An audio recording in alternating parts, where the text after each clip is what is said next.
അറിവും തൊഴിലും ജന്മാവകാശം എന്ന മുദ്രാവാക്യത്തോടെ AIYF അഞ്ചൽ മണ്ഡലം കമ്മിറ്റിയുടെ നേതൃത്വത്തിൽ നടന്ന കാൽനട പ്രചരണ ജാഥ CPI AIYF നേതൃത്വങ്ങൾക്ക് തലവേദനയാകുന്നു. 2 ദിവസം മുൻപ് കുളത്തൂപ്പുഴയിൽ നിന്ന് ആരംഭിച്ച പ്രചരണ ജാഥയ്ക്കിടെ കുളത്തൂപ്പുഴ CPI ഈസ്റ്റ് വെസ്റ്റ് നേതൃത്വങ്ങൾ തമ്മിലുള്ള പ്രാദേശിക പ്രശ്നങ്ങൾ മറനീക്കി പുറത്തു വന്നതായാണ് ചൂണ്ടിക്കാണിക്കപ്പെടുന്നത്.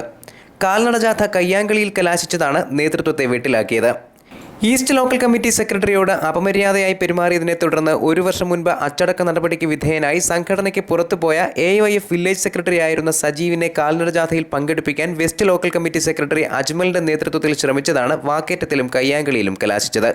CPI east local committee secretary അനിൽകുമാറിനോടുള്ള വൈരാഗ്യം തീർക്കാൻ നടപടിക്ക് വിധേയനായ ആളെ കാൽനട ജാഥയിൽ പങ്കെടുപ്പിക്കാൻ ശ്രമിക്കുന്നത് അനുവദിക്കാനാവില്ല എന്ന നിലപാടുമായി AIYF വില്ലേജ് സെക്രട്ടറി രാജീവിന്റെ നേതൃത്വത്തിൽ അനിലിന്റെ അനുയായികൾ രംഗത്ത് വന്നു.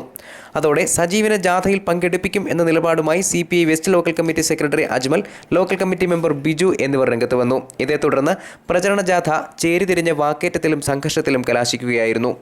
തിങ്കൾക്കരിക്കം വില്ലേജ് ഓഫീസിന് സമീപം CPI അഞ്ചൽ മണ്ഡലം കമ്മിറ്റിയുടെ മുതിർന്ന നേതാക്കളുടെ സാന്നിധ്യത്തിലാണ് കയ്യാങ്കളി അരങ്ങേറിയത്.